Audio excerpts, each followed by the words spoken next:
Coming up next on Passion Struck. The industrial seed oils are what I call chronic metabolic biological poisons. In short, they're poisons, plain and simple. And they behave in our bodies very much like arsenic would. And there's many parallels because anything that causes oxidation is like we're rusting inside, devastating to every cell and every organ that it comes in contact with when it's in significant amounts. And any amount of vegetable oils is significant. We really shouldn't have any. These are not natural foods. These are the most processed foods that there is available, of the most processed food component. And if you look at the quantity of processed food ingredients, vegetable oils are the leading caloric component of processed foods. The leading caloric component. Welcome to Passion Struck. Hi, I'm your host, John R. Miles, and on the show, we decipher the secrets, tips, and guidance of the world's most inspiring people and turn their wisdom into practical advice for you and those around you. Our mission is to help you unlock the power of intentionality so that you can become the best version of yourself. If you're new to the show, I offer advice and answer listener questions on Fridays. We have long-form interviews the rest of the week with guests ranging from astronauts to authors, CEOs, creators, innovators, scientists, military leaders, visionaries, and athletes. Now, let's go out there and become Passion Struck.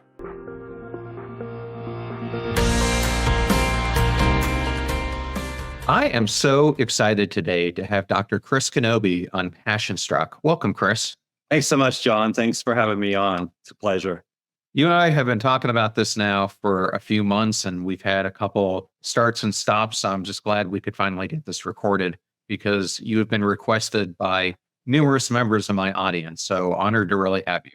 Oh, well, thank you. It's an honor to be here. So it's nice to be able to share the message further. So I thank you. Chris, I always like to start out with the background of the guests, and you have an interesting one that we're going to segue from where you were to what you're doing now. But can you tell me how you got interested in wanting to be an ophthalmologist? As far as being an ophthalmologist, I'm a allopathically trained physician, a medical doctor, trained at the University of Colorado School of Medicine. And my idea that I wanted to be an ophthalmologist started way back in college, and probably because I grew up nearsighted in part. And I'll just say right out the front that I'm not sure that ophthalmology was the best career choice for me. I might have been happier in another specialty. I actually thought seriously about orthopedics and anesthesia and emergency medicine and others. But anyway, I ended up choosing ophthalmology. And I guess in the long run, that was really good because my research eventually brought me to the hypothesis that processed foods might be driving age-related macular degeneration, or AMD, which is the leading cause of irreversible vision loss and blindness in people over the age of 50 worldwide. But anyway, so I put in a full career in ophthalmology, and for the last 9 years, I've really become a nutrition researcher full time. And this research suits me well. So I understand that you had a personal experience with severe arthritis that led you to explore some alternative methods to healing it, including the paleo diet. And that eventually transformed your understanding of nutrition and what may be causing the inflammation that so many of us suffer from. Can you talk about that story and the enlightening moments that you had coming out of it? Yes, absolutely, John. So I developed arthritis when I was 33 years old, and this was progressive. So in my 40s, it became really severe. By the time I was 50 years old, it was so severe that I really thought I might not want to live more than another decade or so. I was in so much pain, and I had come across the paleo diet and just began a partial version of a paleo diet. And just within 7 to 10 days, just radically improved my arthritis. It's something that has never completely left me, but following an ancestral diet has been tremendously beneficial. I probably have some other issues, including primarily the fact that I was in iron overload, which I didn't realize. But this set me on the path way back in 2011 when I had this radical improvement in my arthritis to want to know all about nutrition, because as allopathic physicians, medical doctors, we are not trained at all in nutrition. And I would submit that whatever training we do have is wrong for the most part. So I thought, if nutrition has the power to accomplish this for me, what else can it do? And perhaps alternatively, what about diets can also drive chronic disease? And so those questions, that interest changed my entire life. That was 2011. And 4 years later, I ended up leaving practice to pursue nutrition research full time. So this whole scenario just changed everything that I do. Well, thank you for sharing that. I wanted to make sure we went into it so people understood where you came from and how you made this such a passion that you're studying now. And I just wanted to point people to two recent episodes that I've done that touch on this as well. The first was with Dr. Terry Walls, who herself was suffering from multiple sclerosis, and using the paleo diet actually transformed her life from being confined in a wheelchair to being able to ride a bike for 20 miles and now leading a normal life. So I think that's a great one for people to tune back into. And I also just released an episode with Morley Robbins where we did a deep dive into what you were talking about when people get chronic levels of lead and are taking too much zinc in their lives, and the importance of copper. So I just wanted to put those two episodes out there for people to tune into as well. Mhm. Chris, I think it's important for us to maybe do a bit of a history lesson. And today we're going to be discussing your book here that I have. I actually like this so much that I sent a copy of it to both of my kids so that they had it as well. Oh, And good. you start out the book by discussing a history lesson. And I think it's important to start there because I think it's interesting when I see photos of people during the time of the Civil War, the Roaring 20s, 30s, even into the 40s, which is typically just waves of people who are not obese. And also during that time, people weren't typically suffering from the chronic diseases and inflammation that are so rampant today. Can you take us through a history lesson of what's different between those time periods and how we're living today? Yes, absolutely, John. So this is a long story. I'll try to make this brief, but just interrupt me here if I monologue too long, John. So let me start with this. In the 19th century, first of all, there was obesity, at least in men, and I'm sure it was the same in women, but in men was 1.2%. This was Scott Allen Carson's work. So the last several decades of the 19th century, so maybe 1870, I think it was, to about 1900, obesity in men age 18 to 80 was 1.2%. And the next data we have was in 1960 when obesity in the US was 13.4%. It wasn't much different in 1980, about 14 or 15%.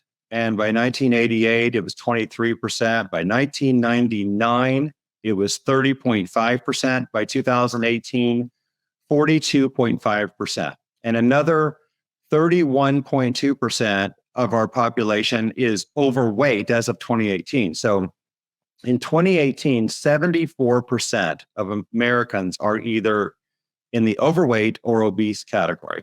And it's expected to be 49 point something percent obese by 2030, where that's the target that we're on for.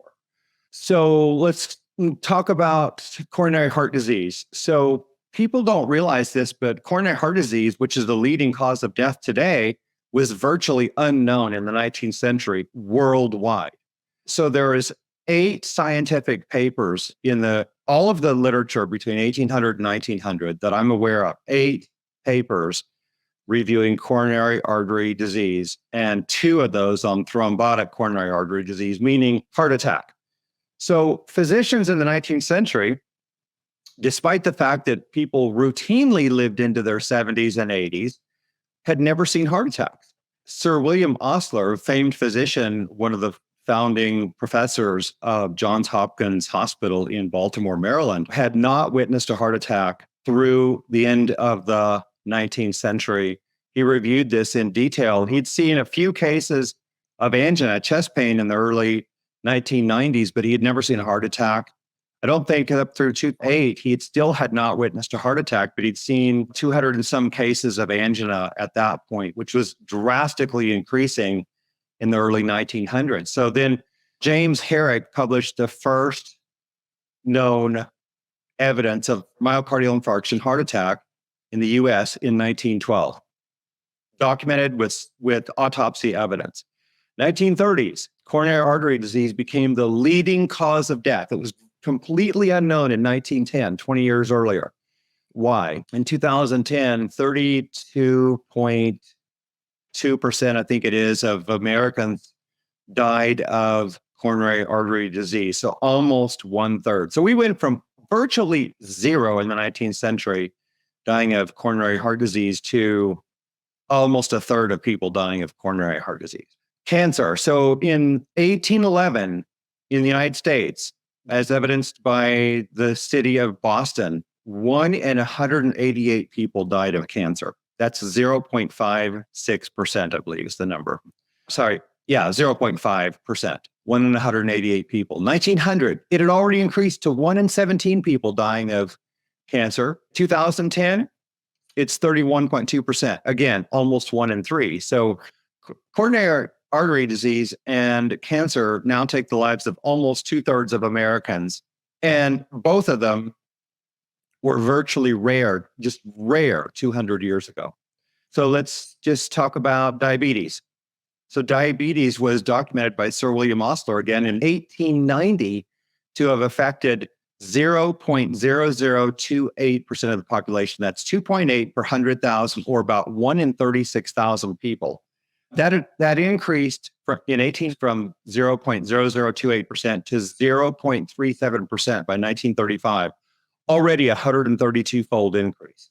So this trend continues. I think it was around 0.9% by 1960, 2.9% roughly by 1989. I think it was. It's 13% as of 2016. So the increase in diabetes from 1890 to 2016 was 4,643-fold increase. Now, if it had doubled, that would be statistically significant, but it went up 4,643-fold. Alzheimer's disease, first case documented 1908 by Alois Alzheimer, physician in Germany. I think there was 4 cases in 1910, 250 cases by 1950, I believe it was. By 2022, 55 million people in the world with Alzheimer's/dementia. That's 1 new case every 3 seconds, 10 million new cases per year now around the world. Again, completely unknown by all the physicians. No one documented this in the 19th century. Age-related macular degeneration, the leading cause of irreversible vision loss and blindness in people over the age of 50. Also, I documented this and published this in the journal Medical Hypotheses back in 2017. Less than 50 cases of AMD in all the world's literature between 1851, when it was first discoverable, and 1930. So an 80-year period, less than or equal to about 50 cases in all the world's literature. By 2020, 196 million people with the disease, 14 million blind back in 2006, blind both eyes, blind or severe vision loss both eyes. And by 2040, we're expected to be at 288 million people with. I'll just say right now, John, that the one thing that's really changed during all that time is processed food consumption. We can go through the details, but the huge factor to me, and I think all the evidence points to the major factor being polyunsaturated vegetable oils or industrial seed oils, which are they were also unknown up through the American Civil War in the United States and unknown through almost all of the world, and now occupy, as of 2010, about 32% of U.S. caloric intake, minus a little bit of plate loss. So anyway, we're 1/4 to 1/3 of our diet is made up of vegetable oils. So this is the incredibly strong correlation between all these disorders and vegetable oils. This is the one thing that is, as I mentioned, extremely well correlated. Nothing else is, including sugar. Well, thank you for sharing all that in-depth research and figures.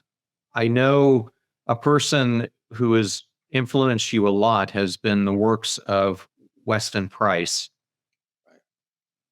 What did he do specifically for those who aren't familiar with his life? And what did he discover between that link that you're discussing between our diet and chronic diseases?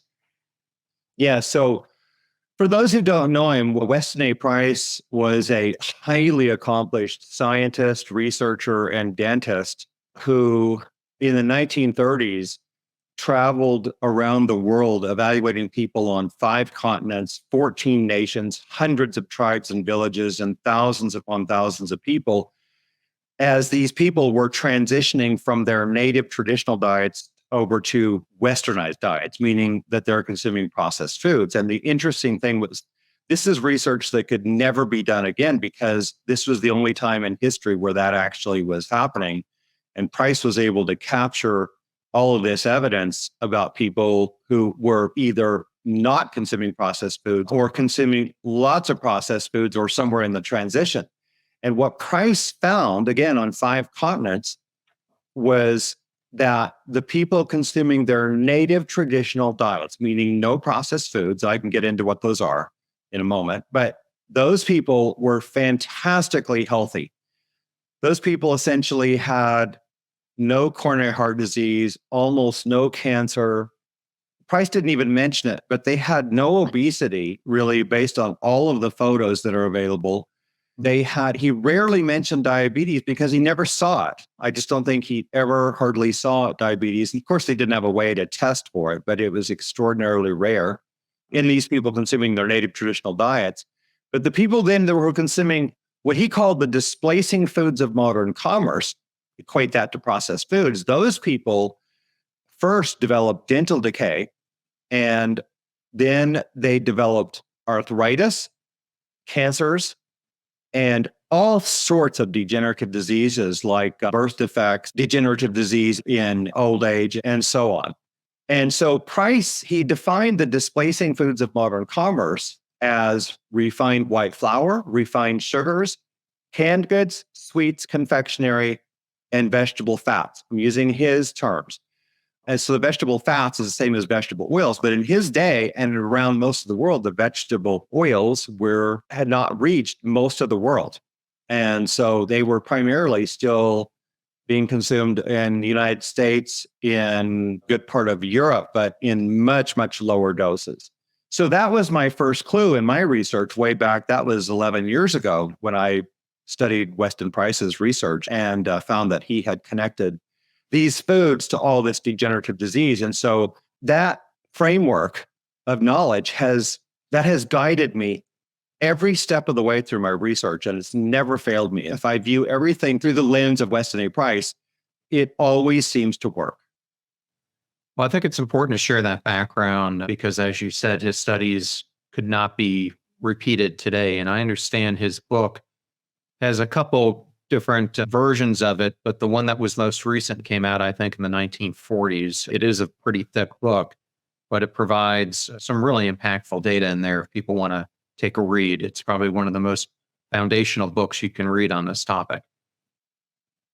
Absolutely. It's Weston A. Price, and the book is called Nutrition and Physical Degeneration. Chris, I wanted to just share a little bit of a story with you. My grandfather was originally part of airborne in the Army and was getting ready to be sent out during World War II. And literally weeks before they were deployed, he gets orders from the Secretary of Defense that were highly classified, sending him to Fort Detrick, Maryland for a mission he had no idea why he was going to.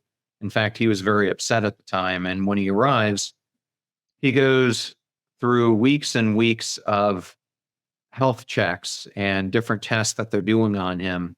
And he finally is wondering, what am I doing here? And he is met at the gate of where he would eventually work by his college chemistry professor from the University of Michigan, who had recruited him into what was then just the start of germ and biological warfare that they were doing at Fort Detrick.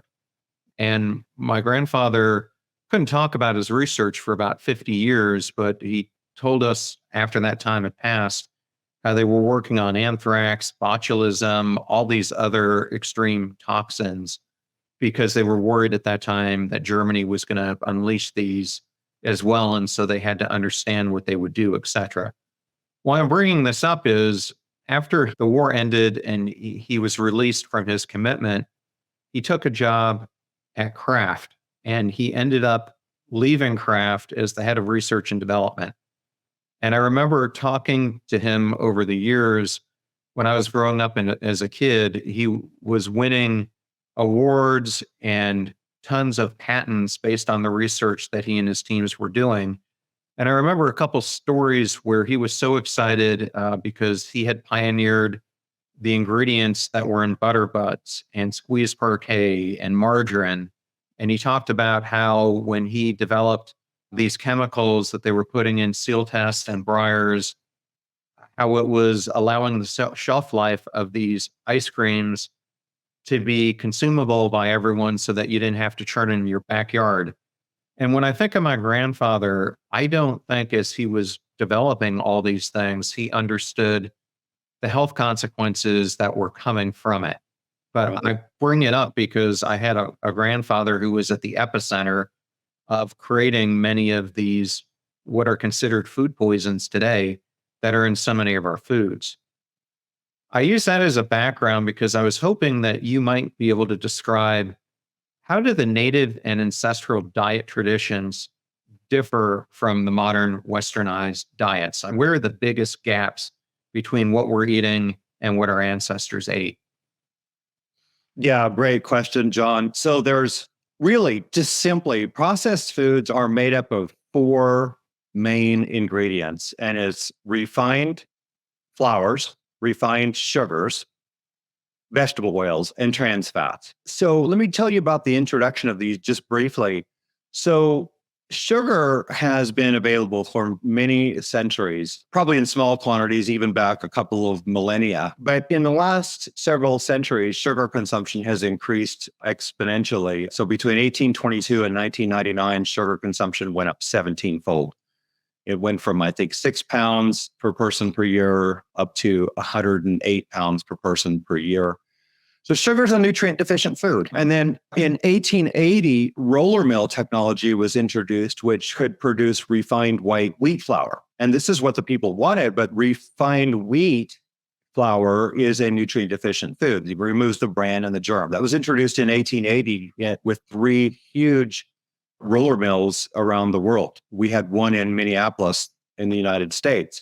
So then vegetable oils were introduced in terms of it being a food ingredient right after the American Civil War. That ended 1865 or 1866.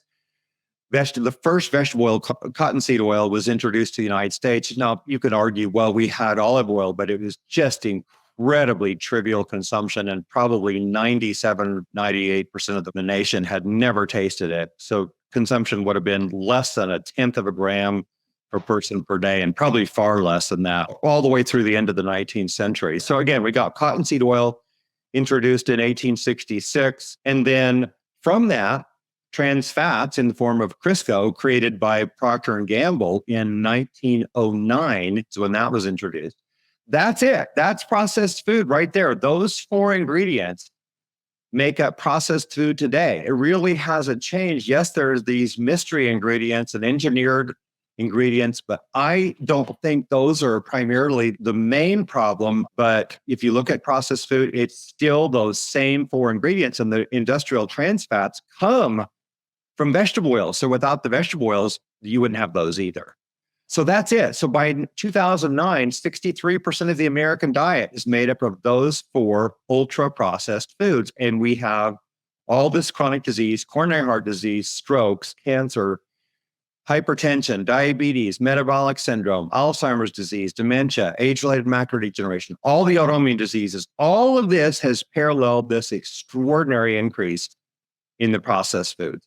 And so that's to get to an ancestral diet, really all you have to do is just think about really removing three things. The vegetable oils, refined wheat flours, and refined sugars. That means any form of added sugar.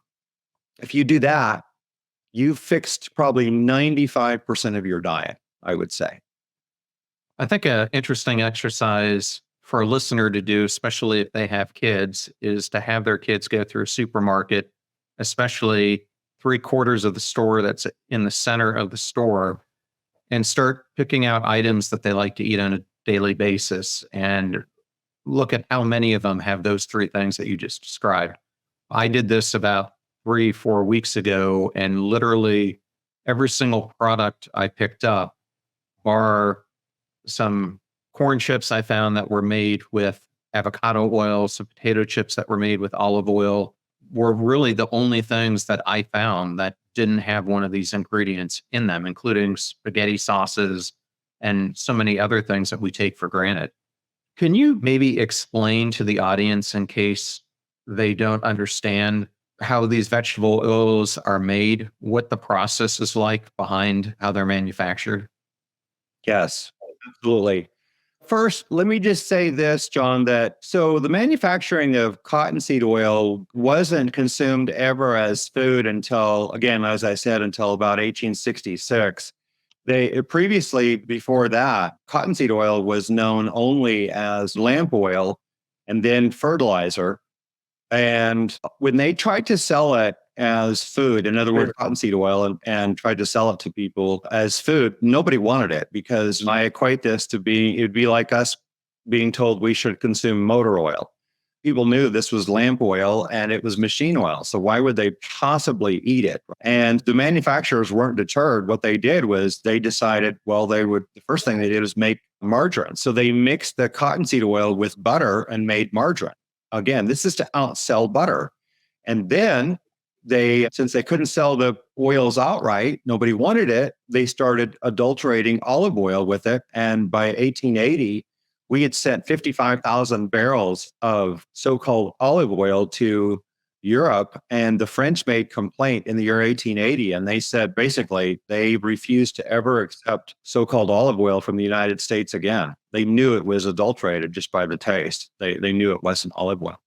So that was cottonseed oil. That's how it got its introduction. And then again, Procter & Gamble in the early 1900s, he worked with them to produce the trans fats, which is basically you take cottonseed oil and you hydrogenate it by bubbling hydrogen gas through the oil that's heated in the presence of a nickel catalyst. And it produces that soft, creamy, white substance that everybody knows. I'm sure everybody's seen, I think everybody's probably seen Crisco, but that's that very heavily laden in trans fats. That's how industrial trans fats are produced. So today, just so you know, now there's a complex process that manufacturers have in the edible oil industry, particularly with the industrial seed oils, I'll call them, that they go through in order to refine vegetable oil into something that people actually eat. Because if they didn't refine it, it would stink horribly. It would look black, and it would look like motor oil, and it would have a terrible odor, not the same as, but analogous to rotting fish. So how do they fix the oil? Well, so they take these seeds. I'll just use cottonseed, the first seed oil introduced in the US anyway. They crush them, crush the seeds, heat them, run them through a hydraulic press, and then take that mush and that oil and they treat it to a petroleum-derived hexane solvent bath, then steam it, degum it, then chemically alkalinize it, chemically bleach it, and chemically deodorize it at very high temperatures, exceeding 500 degrees Fahrenheit typically. And then they have it in the bottle. So you have this very dangerously oxidized product that contains these advanced lipid oxidation end products, which are, well, I can get into that later, but those are also extremely dangerous. But it's very high in omega-6 linoleic acid. And linoleic acid is the primary omega-6 fat of all the omega-6s. It accounts for about 90% of the omega-6 in any kind of oil or food whatever you want to look at. And so that's the process. And let me just mention, John, that the problem with these oils is that when you consume vegetable oils, the high omega-6, as part of the problem, is that it accumulates in our bodies, reflecting the amount that we consume in our diet. So it accumulates in our body fat, in our cell membranes, and in our inner mitochondrial membranes. And there it sets up this environment that is pro-oxidative, pro-inflammatory, toxic because of the advanced lipid oxidation end products, and nutrient deficient. These oils have no vitamins A, D, or K2 like you would get in traditional animal fats. So I call those the 4 pillars of hazard that set us up for metabolic disease and physical degeneration. Again, pro-oxidative, pro-inflammatory, toxic, and nutrient deficient. Put those together and you have the recipe for all this chronic disease. It is just an absolute disaster. The vegetable oils, most of them, and we can get into which ones are safe and which ones are not, but these seed oils, the industrial seed oils, are what I call chronic metabolic biological poisons. In short, they're poisons, plain and simple. And they behave in our bodies very much like something like arsenic would. And there's many parallels because anything that causes oxidation is like we're rusting inside, devastating to every cell and every organ that it comes in contact with when it's in significant amounts. And any amount of vegetable oils is significant. We really shouldn't have any. These are not natural foods. These are the most processed foods that there is available, of most processed food component. And if you look at the quantity of processed food ingredients, vegetable oils are the leading caloric component of processed foods. The leading caloric component. So again, as I said, in 2010, we're consuming 32% of our diet as processed foods. And this data, everything I'm telling you is data that comes out of scientifically published journals, textbooks, and the Food and Agriculture Organization of the United Nations and the USDA that tracks our food consumption data. And Chris, for the listener who's out there who might be thinking, man, seed oils are the predominant oils that you see on the shelves. Many say that they're good for your health. Mm-hmm. What would you consider to be the bad oils? And if you're a listener, what would you recommend to them are the good oils? Yes, I'm glad you asked. And as far as everything I'm saying about seed oils, vegetable oils, goes against the grain of allopathic medicines. My colleagues and the institutions of Harvard School of Public Health, Tufts University in Boston, Mayo Clinic, Cleveland Clinic, the American Heart Association, everything I'm telling you about seed oils goes against what they tell you. So they tell you to eat vegetable oils, and we'll come back to why. But let me give you the list. So this is my worst of the worst list is to avoid is soybean, canola, cottonseed, rapeseed, sunflower, safflower, rice bran, sesame, and peanut oils. Those are the really high omega-6 oils that require the intensive industrial processing, again, that requires much heating, chemical alkalinization, bleaching, and deodorization, which makes these so incredibly dangerous. Sesame and peanut on that list would be the least offensive in that regard. Then we look at the fruit oils, which would be like olive oil and avocado oil. Now, those are both much safer because they're much lower in omega-6 linoleic acid. They don't require the industrial processing, right? They can just be pressed, and now you have the oil. I still don't believe they're nearly as healthy as the traditionally raised animal fats. So that's critical. We can get into that. But the animal fats from cattle, from chicken and pigs, again, all naturally raised on natural diets, not corn and soy fed. Those would be the healthiest fats. Finally, then you have the tropical oils, which would be coconut, palm, and palm kernel. Of those, palm oil is not even really that healthy. It's 10% omega-6 linoleic acid. It's about the same as olive oil. and contrast that to 56% omega-6 linoleic acid in soybean oil and 78% omega-6 linoleic acid in safflower oil, which is maybe one of the worst of all. But anyway, so the palm oil requires heating, again, which produces these advanced lipid oxidation end products that we want to avoid. So I would avoid that one. So of all the oils that are available, the only ones that I think are really safe are coconut and palm kernel. They're both 2% omega-6 linoleic acid. They're almost identical in omega-6 to naturally raised beef fat, tallow, which is tallow, lard from ancestrally raised pigs, which there's almost none in the entire United States, and then ancestrally raised chickens, which again, there's almost none in the entire United States. It means they're not fed corn and soy. So that's the list basically. And people go on and on about olive oil. And I just, well, surely olive oil has got to be good. And I think it's way, way better than all the seed oils, but it's not nearly as healthy as butter. So butter, especially from grass-raised cows, is 2% omega-6 linoleic acid, and it includes vitamins A, D, and K2. You won't get vitamins A, D, and K2 in any kind of vegetable oil, and that includes every single one of them, including coconut oil, palm kernel, all those, olive oil. They don't have any natural vitamins A, D, or K2.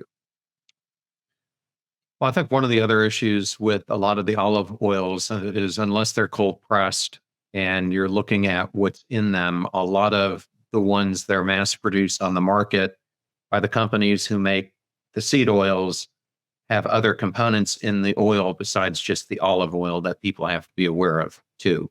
Right. I appreciate you going through that. Do you have any thoughts on why some of the influencers that you commonly hear from are now even saying that olive oil needs to be watched if you heat it because it can change the metabolic structure of it? Mm-hmm. There's a lot to be said about olive oil. There's pros and cons. And I'll say right off the bat that if you have absolutely authentic, fresh olive oil, properly pressed, properly bottled, and it's kept in a cool, dark container, all that, then you have a safe oil. I think that's a given. And it's very rich in antioxidants. So I totally agree. Olive oil could be good.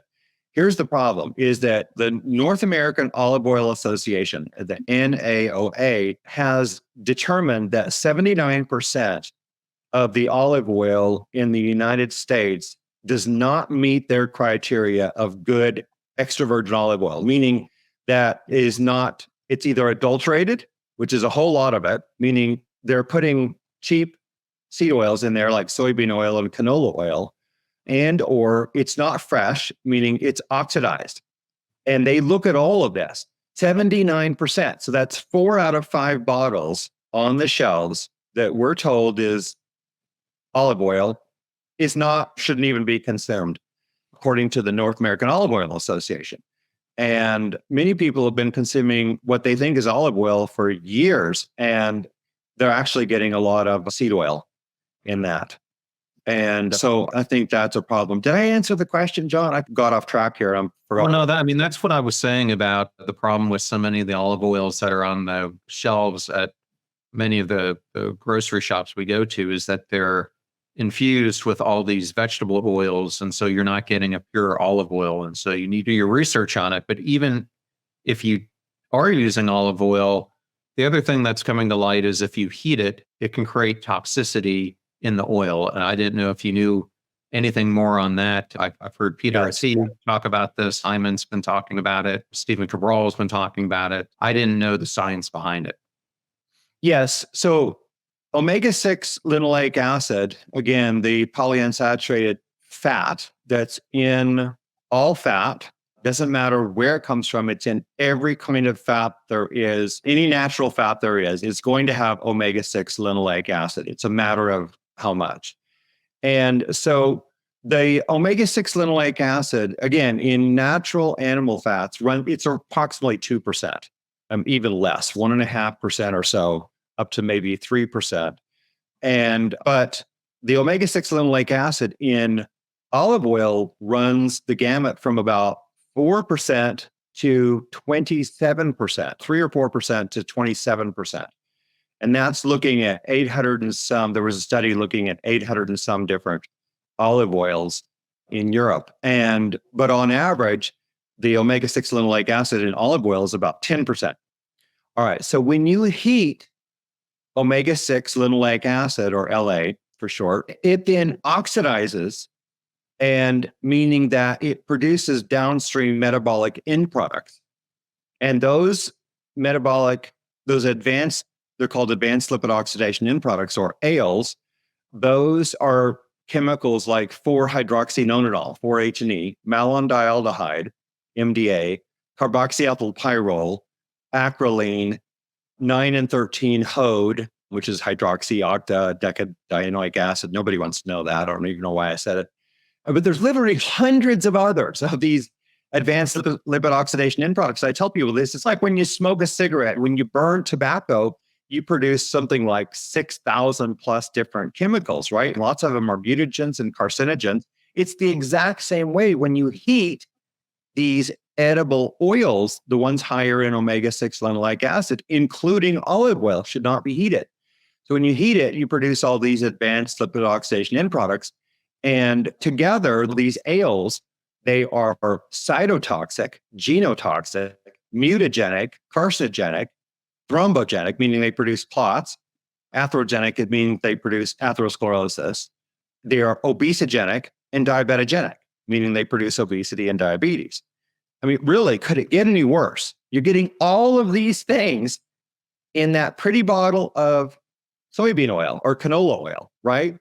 They're in the bottle. And if they're not in the bottle, when you consume them, they will be metabolized in your body to produce these ALs and produce these things, increasing your risk of coronary heart disease, cancers, diabetes, metabolic disease, Alzheimer's, on and on. That's where all this is being driven from, is what my research has led me to believe.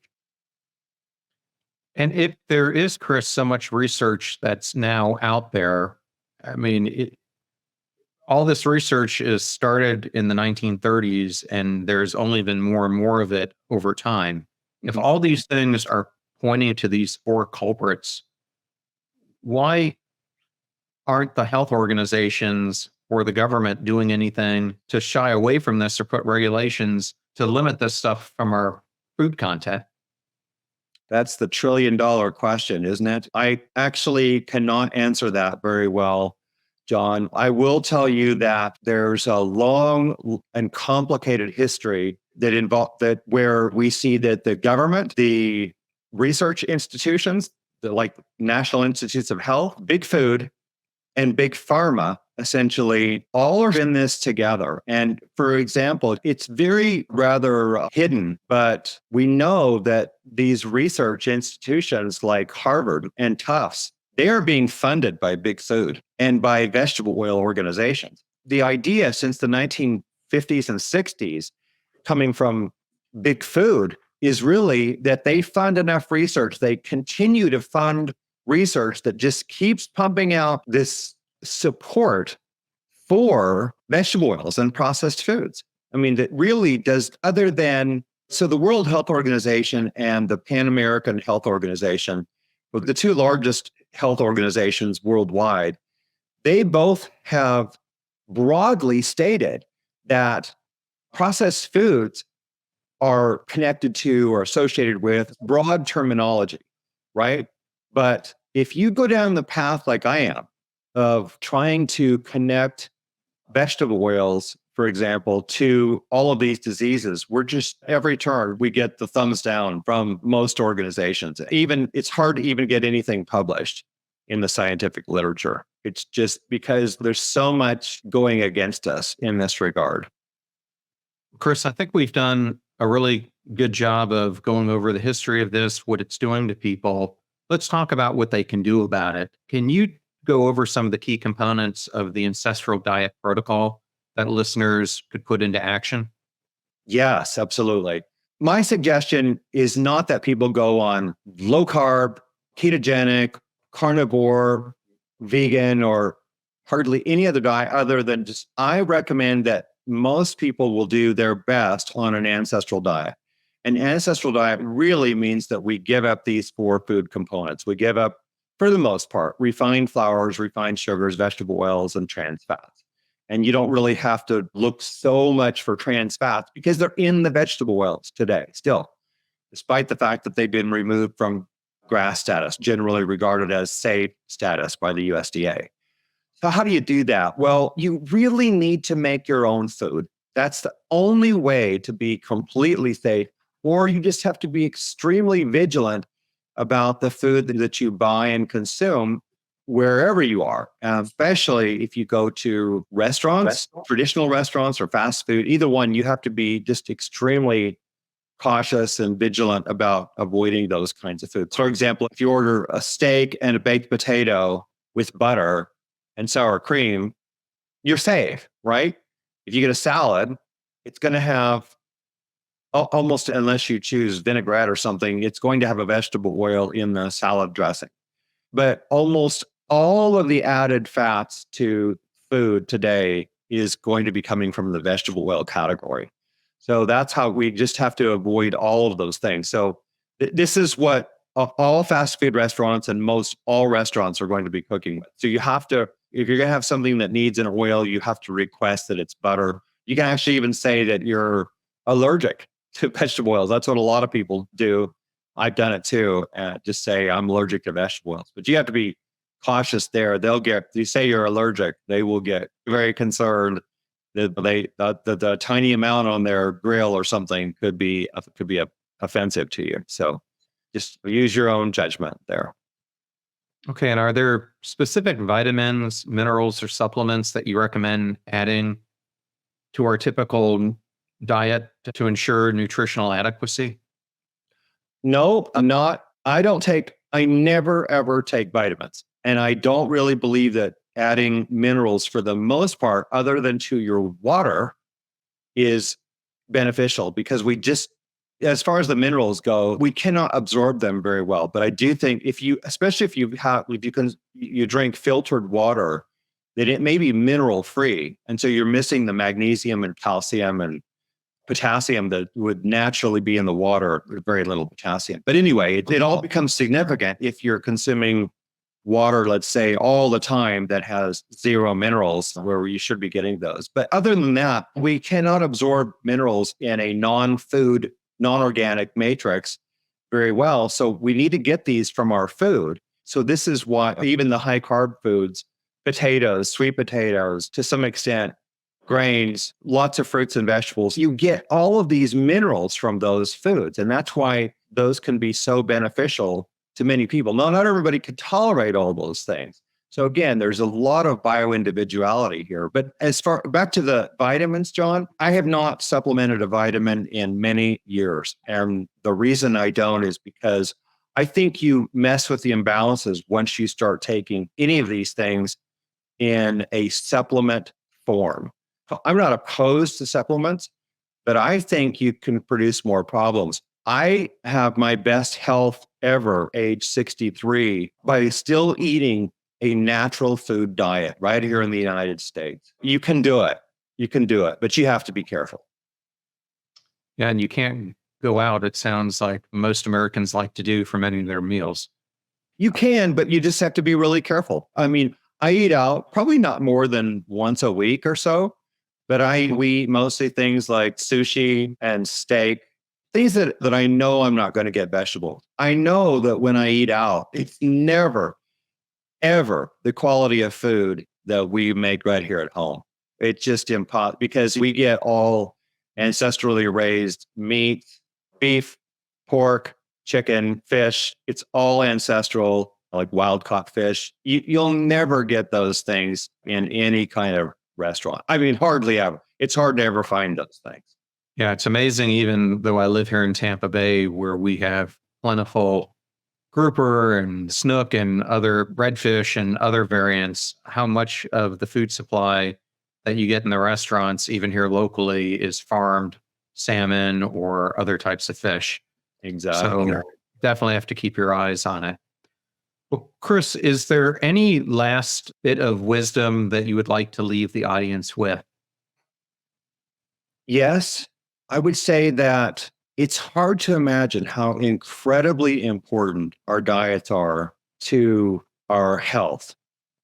And by following an ancestral diet, you can virtually 100% know that you will never get coronary heart disease, you will never get cancer, you will never get diabetes, you'll never get Alzheimer's disease, you'll never get macular degeneration. What an incredible thing that is to be able to actually know. You can go to bed every night, know that you're not going to wake up the next day and have a heart attack or be diagnosed with cancer.